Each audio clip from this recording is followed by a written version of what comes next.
Friday, May 2nd dawned over Los Angeles with a sky the color of tarnished silver, and with it came a tension that wrapped itself around every heart inside the Forrester orbit, none more tightly than Hope's. In the cliffside house where memories clung to every timber like ivy, Liam's quiet wisdom still resonated in the hush that followed his departure. He had not pleaded, had not pontificated. Instead, he had spoken with that gentle conviction that once made Hope believe storms could be stilled if only they faced them together. Today those words were not for himself, but for Carter, a man Liam had come to respect for the fierce, selfless love Hope seemed determined to overlook. Liam had watched Carter's gaze track Hope from across crowded rooms, had heard the tremor in his voice each time her name rose on his tongue, and he wanted her to feel again what he had seen so clearly. That the architect's heart beat in perfect cadence with hers. The impact of that insight lingered as Hope inhaled the salty breeze, her pulse fluttering like linen in the wind, and she resolved perhaps for the last time to stop running from the yearning she had buried beneath duty, regret, and the bruises of past betrayal. Brooke's house, warm with familiar fragrances of vanilla candles and sun-dried cotton, offered the sanctuary needed for so delicate a reckoning. Carter was already waiting when Hope arrived, his broad shoulders squared in silent determination, his eyes pools of earnest longing. No audience, no interruptions, only the echo of ticking clocks and the soft hum of Malibu surf beyond the French doors. He wasted no time with pleasantries. Instead, he poured the weeks of absence into a single confession, telling her that every morning without her felt unfinished, that every blueprint he drafted bent subconsciously toward a future he envisioned sharing with her, that he had rehearsed 1,000 welcomes should she ever cross his path again, yet none captured the immensity of this instant. He spoke of nights too long, of dawns too hollow, of imagining her laughter chasing away the chill. Hope listened, feeling each syllable brush the tender edges of her resolve, and when Carter said he could still see tomorrow in her smile, she almost believed tomorrow might forgive yesterday. But fear is stubborn. It clings like wet sand.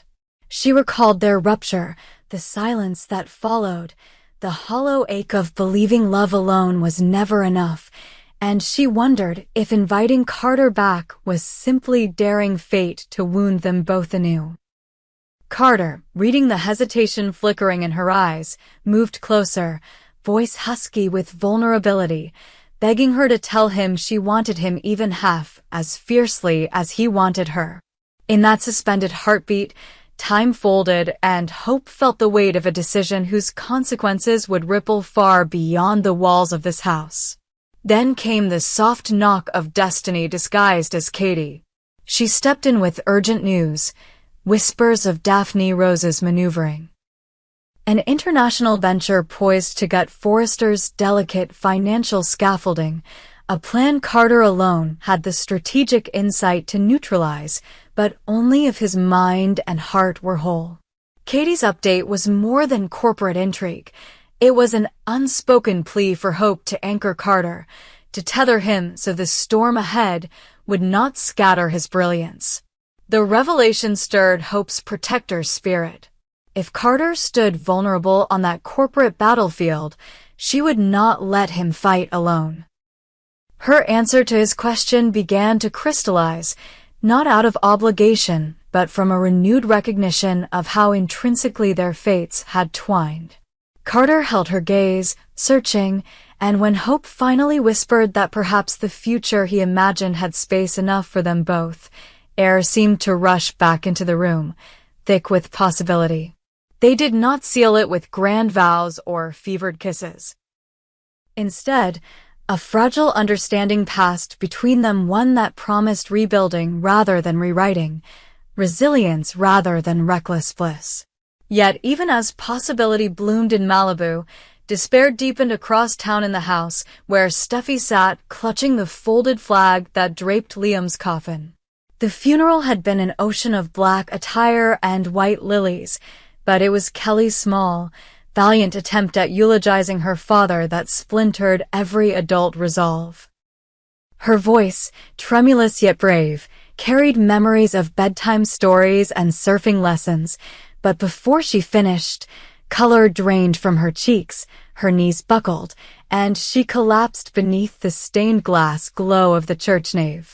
Chaos erupted. Finn vaulting pews, medics summoned, Steffi screaming as though sheer volume could barter for more time. At University Hospital, fluorescent corridors swallowed them, and monitors soon painted a grim picture. A lesion at the base of Kelly's brain, eerily mirroring the tumor that had once threatened Liam. The surgeon's words were clinical yet devastating. Genetic transmission in such cases was rare, barely a flicker on statistical charts, yet Kelly had drawn the shortest straw. Steffi's mind spiraled, grief overlapping shock until reality blurred.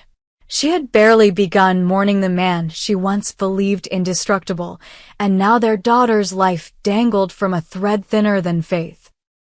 Finn held her through the surgeon's explanations of biopsy schedules and radiation protocols, but the weight of being both spouse and physician pressed against his ribs like iron bands.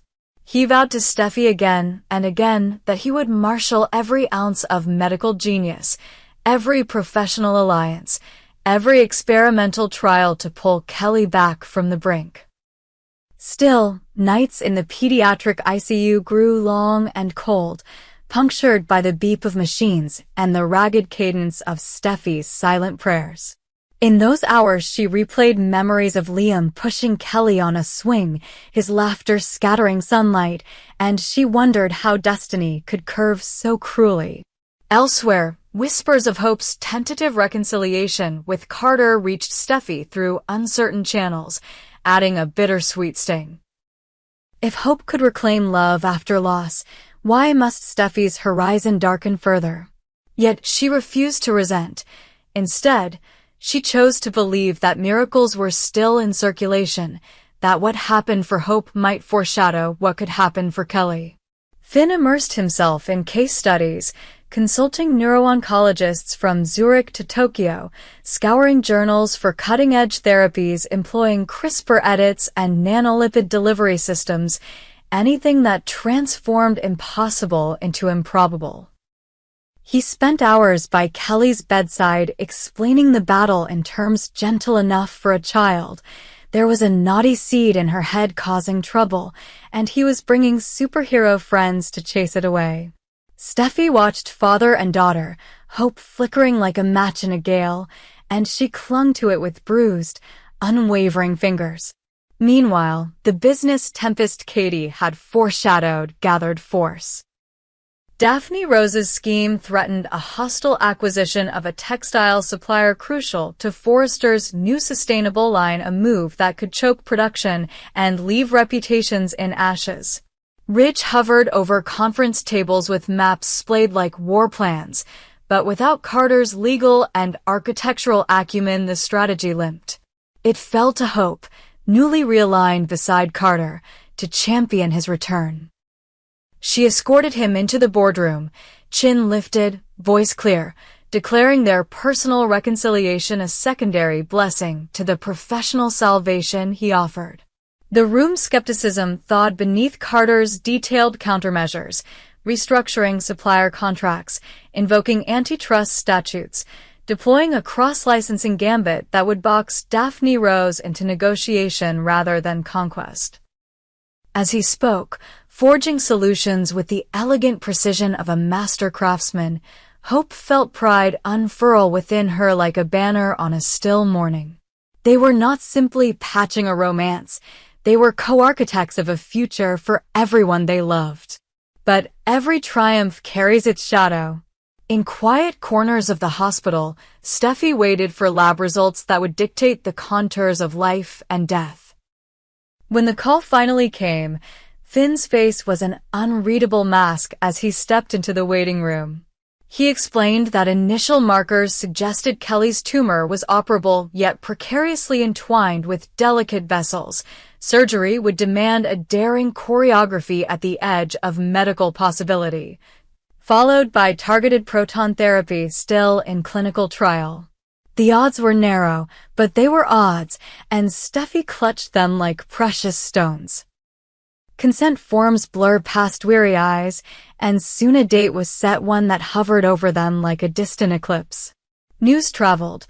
Hope excused herself from yet another strategy session to rush to Steffi's side, Carter trailing close, the newly rekindled couple offering solidarity rather than platitudes. In a moment both raw and surreal, the two women, often rivals in love, held each other, united by grief that defied all prior boundaries. Liam's memory hung between them, a silent witness urging forgiveness and shared strength.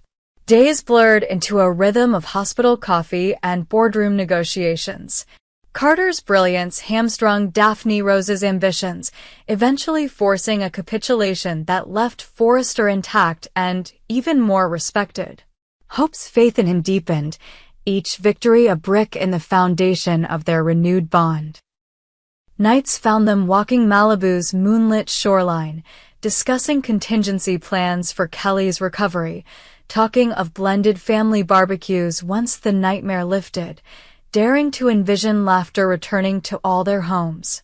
Steffi, meanwhile, became a fixture by Kelly's bedside, reading from storybooks Liam once favored, determined that her daughter fall asleep each night lulled by voices of love rather than the sterile hush of machines. Finn calibrated surgical simulations long after visiting hours ended, mapping every millimeter of tumor and tissue until his eyes blurred. The morning of the operation arrived wrapped in pale apricot dawn. Hope and Carter joined Ridge, Taylor, and Brooke in the hospital chapel, a mosaic of estranged allies bound by common hope. Silence reigned until the doors swung open and Steffi entered, surgical cap in hand, tears unspilled yet gleaming. She thanked them all, voice steady, and asked only that whatever gods they believed in listened today. Hours stretched. The surgical board updated status from prep to iron progress, from iron progress to closing, each transition a tsunami against fragile nerves. At last Finn emerged, scrubs stained with effort, eyes wet with exhaustion and relief. The tumor was removed with clean margins, he whispered. Kelly was in recovery, prognosis guarded but promising. Steffi collapsed into his arms, entire worlds tilting back toward Grace. The news rippled outward, Hope's knees buckled as Carter steadied her. Ridge exhaled a prayer he didn't know he remembered. Brooke clutched Taylor's hand in a truce neither woman questioned.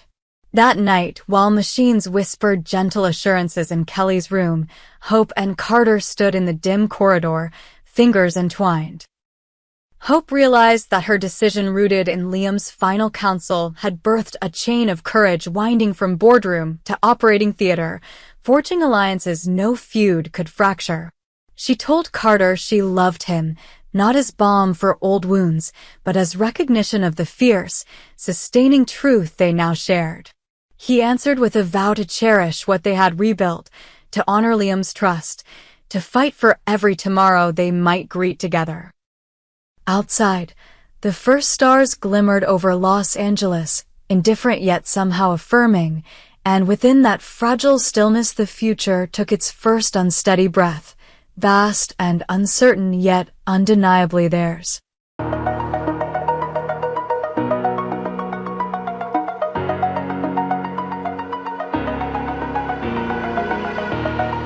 Oh,